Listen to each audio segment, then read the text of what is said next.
Hi, thank you for joining me for my 4th session of Ker Nethalas into the Midnight Throne, and over here I am going to do some housekeeping for my 3rd session. So first of all, for Aether, every time my character goes into a new room, Aether will be restored back to 100%, so she is back at 13 upon 13 Aether. And the other part would be the light source, so I will have to make sure that whenever I travel into a new room or retracing back into a new room, I would use up one light source. Alright, so let's have a look at the map right now. So this is where I am currently. Athena is a Gravecaller and Weapons Master. She has a summon of one skeleton, and she has defeated a reef skull in this chamber right here. So as you can see, there are no doors, so I will have to travel back down here into this main corridor with additional doors that I have not explored and attempt to uncover or explore more parts of the domain. So I will have to pass through 1, 2, and 3 corridors back here, so which means to say I will have to roll for tension each time I pass through a corridor or a new room. To pass my tension die check, I will have to roll anything except 1 or 2. So in other words, if I roll 1 or 2, I would have to drop one size of the tension die. Okay, so I have to clear 3 tension die checks. So I'm gonna take out my D8, right, so over here, and I will attempt to roll. So the first corridor is 3.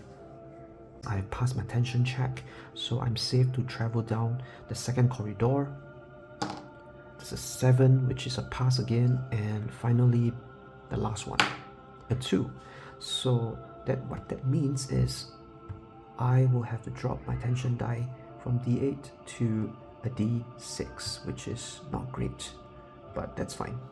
The retracing your steps and some of the rules which says you must still roll tension die each time you enter a room or corridor, and your light source will be spent as usual, but you do not need to check for combat encounters nor roll on the events table. So I have not passed through any room, so I do not need to deduct my light source, which is great.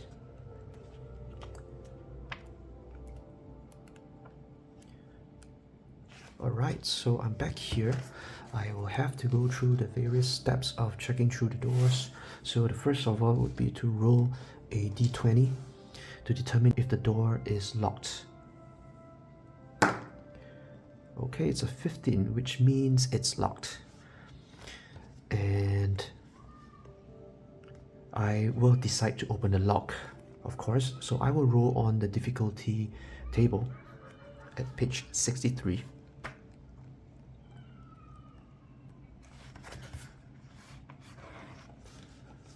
Okay, here we go. A 1, so it's child's play. The modifier is plus 30, which is great. So finally a change from my experiences the last time round where I was rolling impossible and very hard. Alright, so let me put down some notes over here. I have decided to open a door, so I must see if it's trapped by rolling a d10.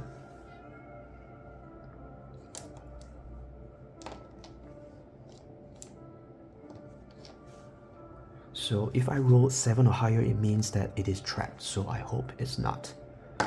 Okay, that will be a 10, which means it is indeed trapped. So this is the first time I'm encountering a door that is trapped, and let's see what happens. So under traps, I will need to perform a perception check. So this is modified by how well hidden the trap is, which must be randomized by rolling on the random difficulty table. So once again, I'm gonna roll on the difficulty table. I'll be rolling a d8 to see how difficult the trap is. Okay, it's a 6, which is demanding, which is -10, which is still okay. I will have a -10 to my perception check, rolling on the d100. So I'm going to take out my d100 and compare to my perception skill, which is, I have a total of 60 for perception. So due to the difficulty of -10, so that would require me to roll a below 50 to be able to open the trapdoor. Okay, here we go. Great, I've rolled a 27, which means to say I have spotted the trap. And so what next part says is that if I spot the trap before triggering it, I can try to disarm it, and it requires a set of thieves' tools. So I do not have a set of thieves' tools. So where it brings me next is that if I want to avoid the trap, I can perform a skill check associated with the trap in question. So I will need to roll a d10 and determine which skill check I need to perform to avoid the trap effect. So let me just put it out in my events table first, and let's see. That is a 9. So what it says here is that skill check to avoid dodge. An alarm of some sort, mechanical, magical, other, attracts the attention of one of the place's inhabitants. Roll on the appropriate combat encounter table. If I fail, I will attract the attention of one of the inhabitants, where I would trigger a combat encounter. So let's see my dodge score on my character sheet. I have a dodge score of 25. That -5 is coming from my vambraces. So I will need to roll my D100 skill check. Meet D100 die against a skill check for dodge. So let's see. Let's hope that I can get away from. I can successfully dodge this trap. Alright, let's go.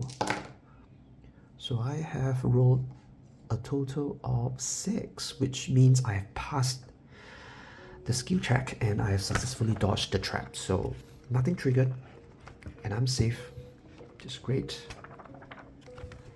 As we know, I can't pick the lock, so I will try to break it down physically by running an athletics check. So I will need to roll a below 40 to pass this athletics check to bring the door down. So Athena, try your best. Alright, it's a 57, which means I failed the athletics check. That would trigger a tension die roll. Okay, which is a d6. So let's see if I can pass the tension die check. A 1, which is bad news. I would move this down to a d4. Alright, so I'm ready for my next athletics check. I'm trying to bring it out physically on the second attempt. So Athena, please bring the door down. The 48. I will have to, let's see if I pass this. Okay, the second attempt will be an increment of 20, so that means to say I will have to roll below 60. So 48 is a pass. Thank you, Athena, for breaking down the door. We can move on to the other room. And before that, I will perform a last tension die check because I've made some sounds. So it's a d4. Please help me out. A 2, that is bad news. I will have to roll on the growing darkness events table over here. So let's see what happens. Seems like I can't avoid it. There's no choice. Alright, so I will roll on my D100. That would be an 87. So 87 is over here. Okay, this is horrible. An inhuman voice screams, whispers, and yells. Somehow you know that's an overseer. Roll on the overseer influence table. All opponents from this domain benefit from the result, but they also grant plus 10 XP. Right, so I'm going to trigger another Overseer influence effect on all the creatures in this domain, but if I defeat them, I will gain an additional 10 XP. That doesn't sound very comforting. Let's go. The D10. I have to face it, there's no choice. A 7. Corrupting. Each time the creature deals 3+ damage on a single attack, the target must make a resolve check or lose 1 sanity. So room or corridor? D100. Let's go. I roll 47. Seems like I got a room. Okay, so this is the room over here.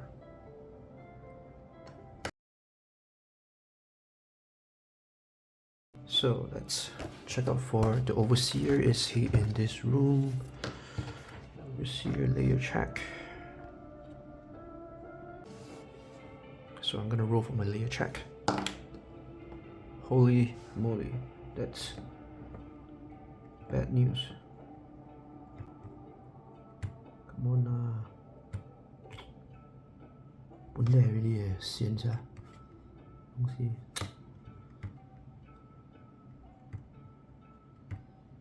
What the fuck, man? Really?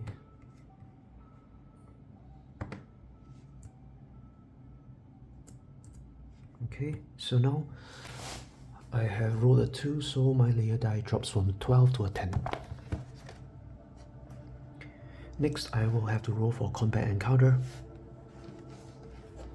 using a d20. It's an 8. I roll a below 10, which means I do not encounter any opponent or creature. Okay, so what I can do right now is to scavenge the area, and this room would be great for camping or resting,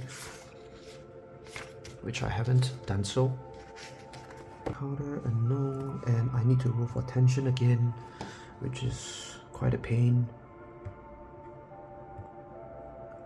Tension, I'm back to 10, so I will roll with a I will roll with a 8. There we go.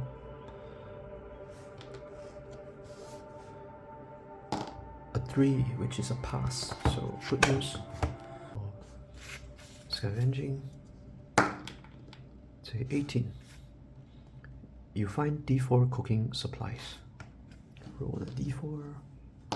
There's a 2, so I gain 2 cooking supplies.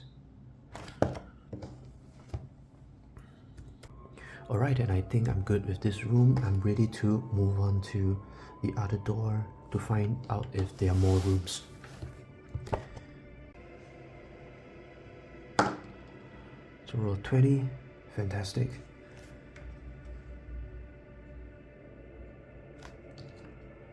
So it means it's locked.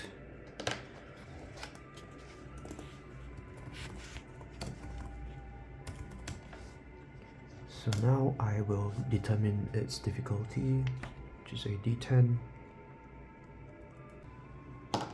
A 7, which is hard. A 7, so it's trapped.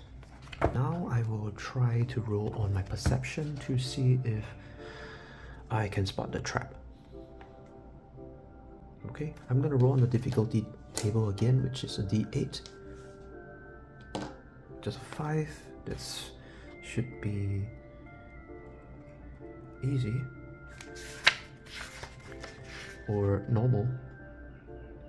So a 5 would be normal.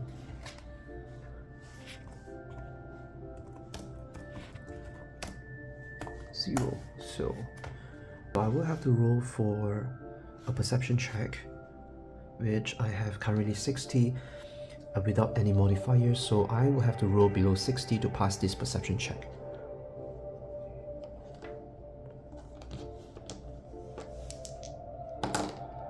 It's 42.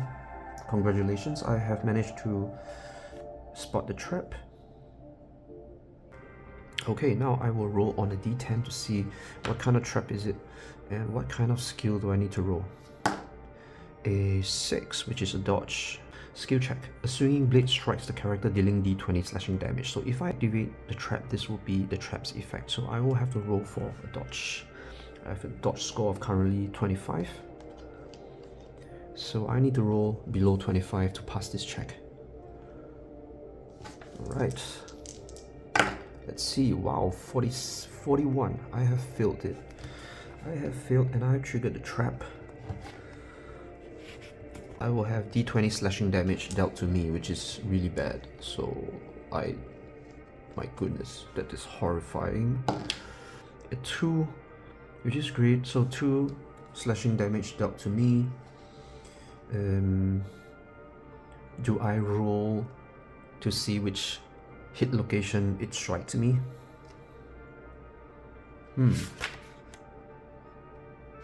Because I have actually some armor. So does that count? I think this is a good question.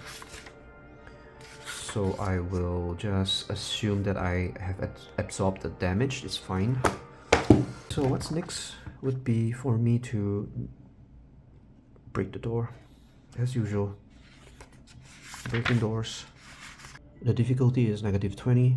So I will need to roll below 20 to pass this skill check. Okay, that's a 84. That's a clear fail. So nothing new. This is what I'm used to. That's great. Attempt 1, which is a fail. I have to roll. Maybe let's put the scores down. I will need to roll 40, 60 minus 20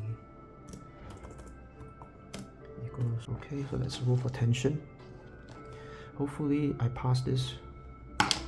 It's a 6, so I pass the tension check.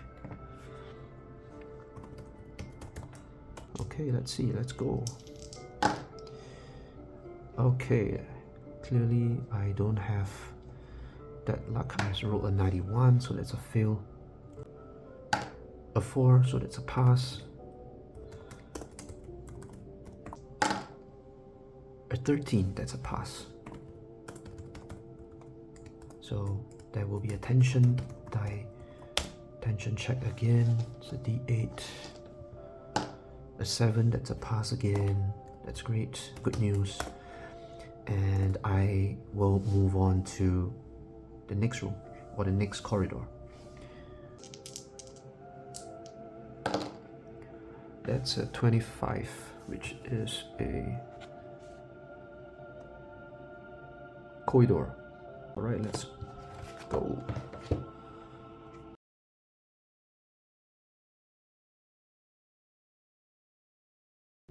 So one of the rules that I've missed up was if I go into a corridor, every time I do need to roll for a combat encounter. Okay, let's go. A 3, that would be combat encounter table A.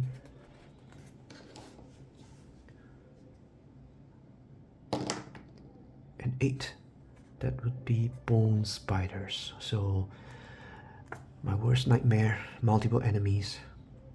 It's a construct and undead. There are 3 of them. Awareness is 30, combat skill 30, and hit location is its cephalothorax, and 1 armor at its abdomen. The skeletal form of bone spiders is an amalgamation of bones from various creatures woven together with a dark magic into a twisted 8-legged horror. The bone spider's razor-sharp fangs, fashioned from the remnants of long-dead predators, drip with venom that can induce both paralysis and excruciating pain. These abominations move with uncanny silence, able to scale walls and ceilings with unnatural agility, making them elusive and relentless predators. Okay, so let's see if I will go with my initiative check. I don't think I'm going to do a stealth surprise. I don't think I'm going to go for a surprise check. I'll just go for an initiative check. That would be a 42, which is a good roll. 42 for Athena versus the spiders. So they will have to roll below 30. So 89, which is a fail. So I'm just gonna roll for one spider, because if one is alerted, or other two of them will be alerted. So I think this should do. So in this case, I will win initiative. Athena and Skeleton has initiative. They will start. Athena will start first, followed by the Skeleton, and followed by the 3 spiders. Okay, so Athena starts first. Oops. I have an 88. That is a critical. That's a critical. Oh, that is actually a critical fumble. So fumbles, I roll a d10 to find out what happened.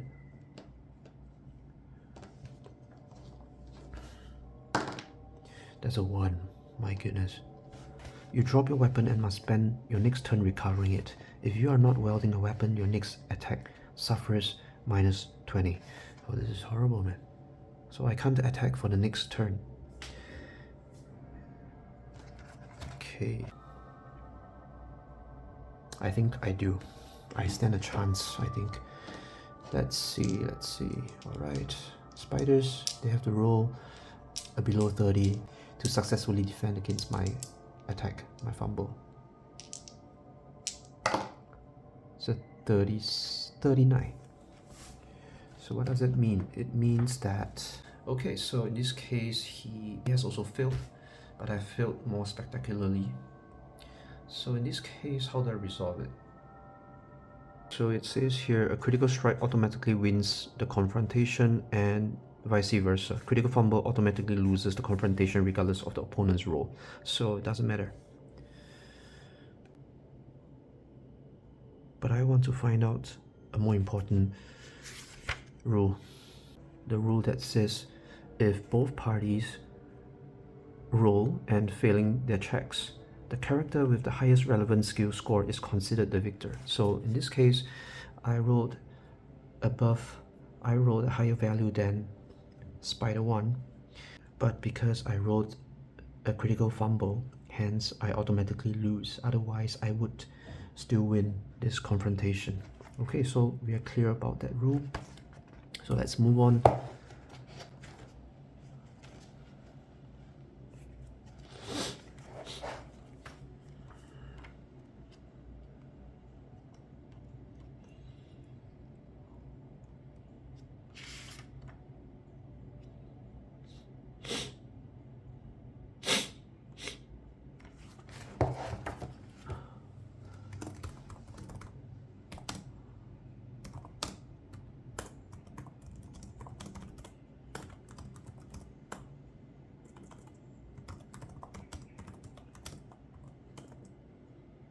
Next turn or next round? I think this.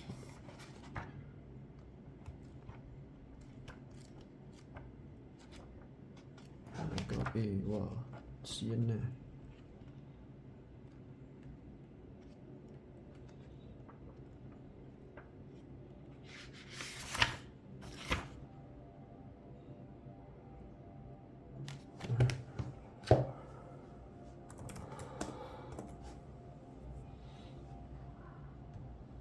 I'll just label this as S1.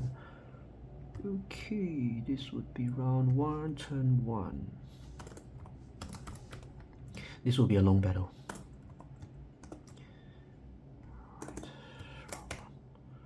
Turn 2. Okay, which will be Skeleton's turn.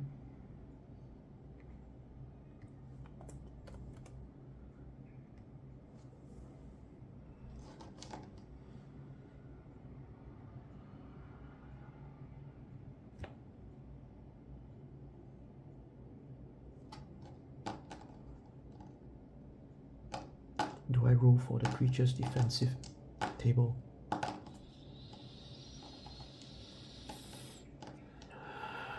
Nope, I don't. I don't think I do. Okay, let's go for the next one. Oh, it's a 90 for the spider, for the skeleton. 90 for the skeleton versus spider 2. 38, which is a fail, spider 2. So in this case, both has rolled above their combat skill. So in this case, skeleton wins, and skeleton will score a hit. So now let's take a look at the hit location. Okay, over here, there's a 10. So that's the fore right leg. Now I'm gonna roll for damage. It has a d6 slashing damage. So I'm gonna roll a d6. A 5, not bad. 2 damage. And there's no armor, so that is 2 damage to the spider. Spider has 3 health. Okay, so spider 2, spider 2. Yeah, spider 3 will attack right now, I think. Yes, is it correct? Between spider 3 and Athena, that will be the encounter. So let's roll an opposed check first. That's a 33, it's a fail. Spider 3 versus Athena. Athena has no action this turn because she's recovering her weapon. So in this case, she will have to take on some damage. Okay, so spider 3 hits. Let's check out the location of the hit. D20. It's a 16. That would be the right arm, which is on the vambraces. Perfect.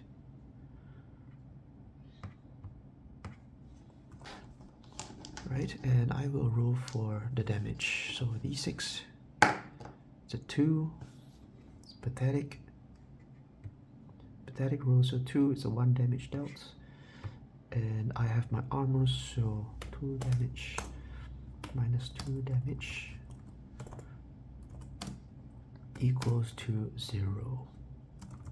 Round 1, turn 5, which would be the spider's turn. So we go on from spider 1, 2, 3, spider 1, 2, 3, and then we swap. Okay, let's do it. Okay, so let's go. So it's roll 75, spider 1, which is a fail, versus Athena. Come on, Athena, 42. Excellent. So Athena successfully defends. I'll roll a d10. That's a 2, which would be reduce your opponent's armor by 1 in a random location until the end of combat. So I will have to do this. So I will roll. I would roll under here to see where is the random location. It only has an armor in 1 location. So how do I randomize that? So I guess it will have to reduce its armor at the only place that it has this armor, which is its abdomen. Okay, it's cool. So it has 0 armor right now. Should we do the evasive strike? No, that's fine, let's go on. Okay, round 1, 10, 6. That would be skeleton's turn. 2's turn, let's roll in. Say 99. Okay, it's a crit fumble. Spider 2. Skeleton, so I don't have to roll for skeleton. So it's a critical fumble. So what's the outcome? So I'll have to check out the fumbles table. Alright, so sorry. 10. You somehow manage to hurt yourself badly with your own weapon. Receive a critical hit. Oh gosh. Critical hit. So how do I deal a critical hit damage? Critical self hit. So that would mean I will have to double the damage of his own attack die, which is a d6. 2. For critical hits, you will have the damage doubled. So we will have to roll 2d6. So it's a 2d6 roll. Alright, so it's a 2 and it's a 2. So it's a 2 and a 2. So we will see where 2 and a 2, 2 and a 2, 2 and a 2, 2 and a 2. Let's see the damage table. 2 and a 2 is 4, that will be 1 damage dealt. The hit location, there's a 1, which is the right rear leg. So Spider 2 would be at 3 minus 1 equals to 2 life left. Health. Okay, let's string this up a little bit. Okay, it's getting a little complicated. That's fine, let's sit through this and I will steer it around.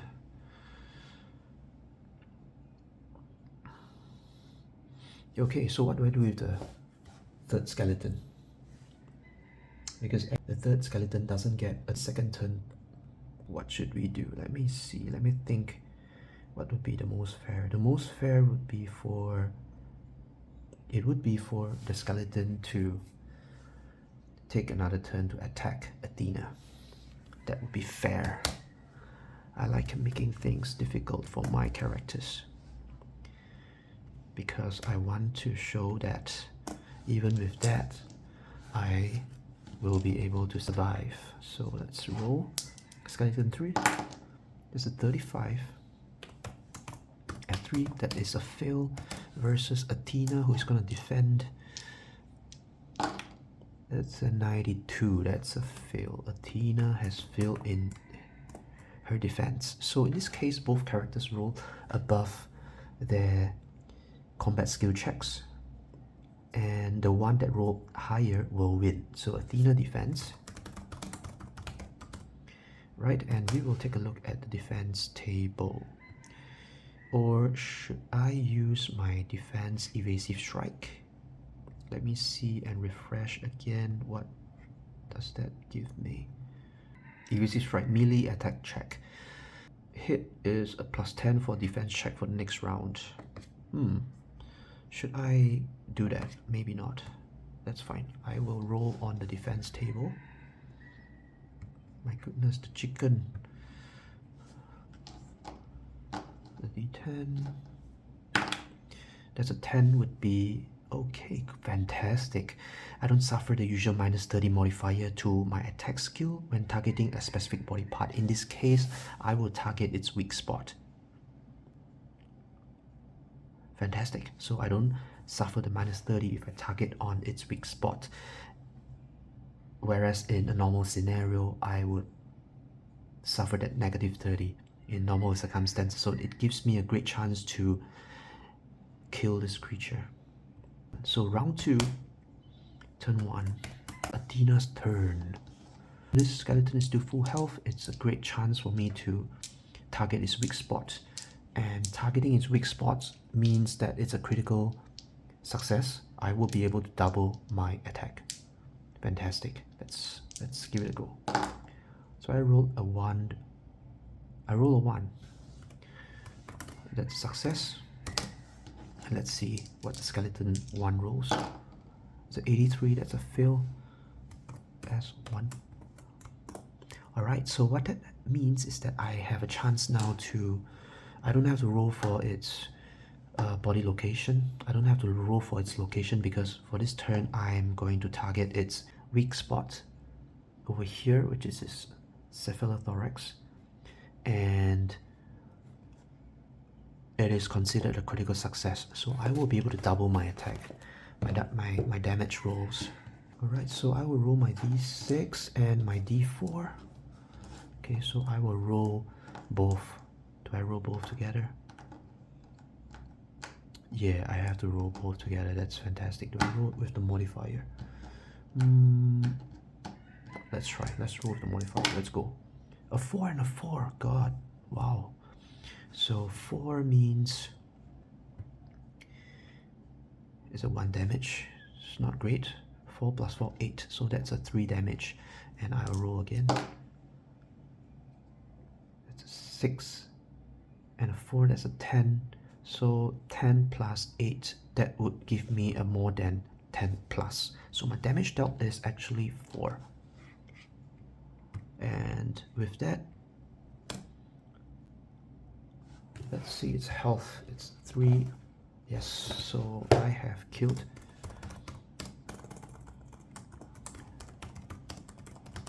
Targets its weak spots.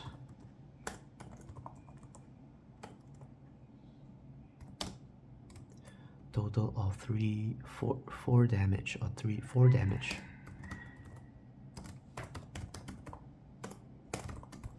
For damage critical, and spider 1 death. Okay, so now the skeleton's turn. I roll a 64, that's not good. Versus the spider 2's turn, that would be a 34. This is no good as well. Spider 2, and that means that I have successfully hit. So skeleton hits.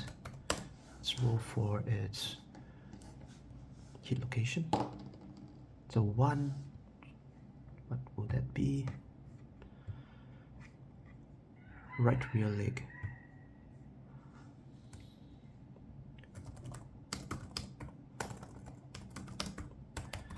And let's see, what is the damage done? A 4.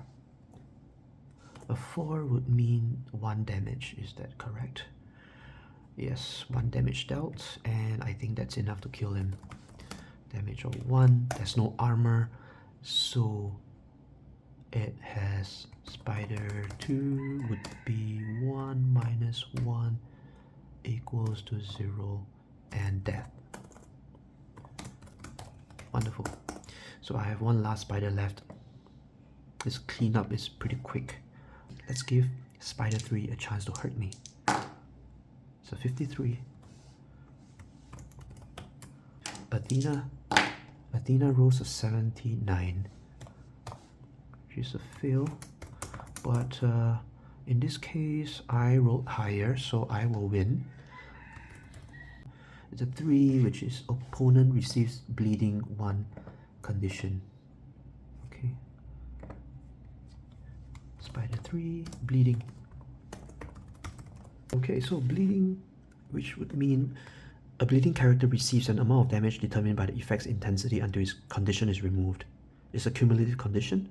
So if the bleeding damage is 3, that means the victim suffers 1 damage per the damage dealt tables. It can slowly become a real threat. And so in this case, with 1, there's no real consequence. So until it reaches 2 to 4, it will start to deal 1 damage, and 5 to 7, it will deal 2 damage, and so on. So that's what it means over here.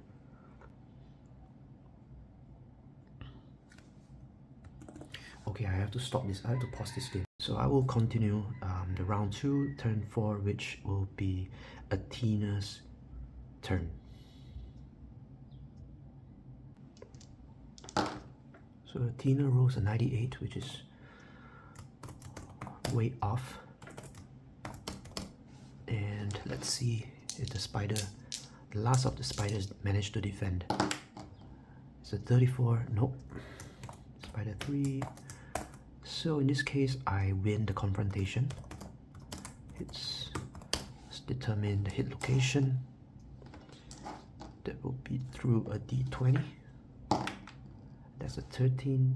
13 would mean that I have scored a hit at its abdomen, and I believe there's an armor over there, which is a 1. It's interesting, the creatures have not successfully hit me yet. That is so strange, isn't it? They had a chance. They did not hit. That's just too bad. So Spider 3 has still full health. So let's see how much damage did I manage to do. Right, so I'll roll my D6 and my modifier. That's a 6 and a 4. That's the highest roll. That's fantastic. That's 10, which means to say I have scored a hit of 4 damage.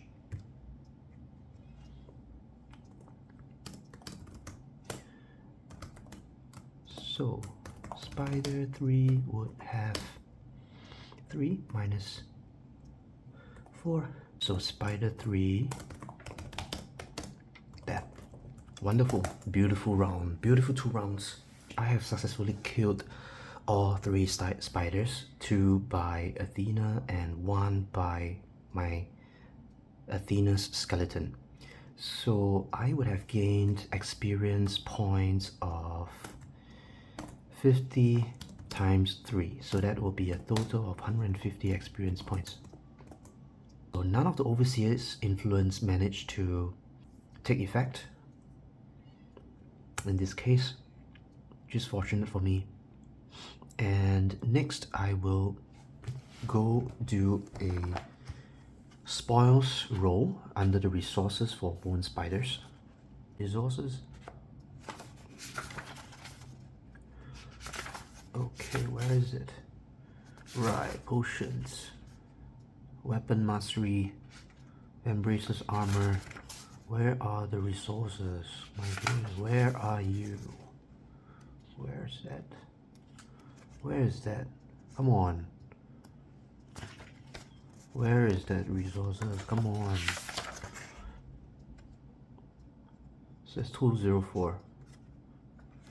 Okay, so basically, oh god, okay. I'm not very impressed with what I get after killing 3 spiders. But I'm gonna take it rather than leave it. So my D10 over here. Come on, let's see if I can score some crafting or cooking supplies, right?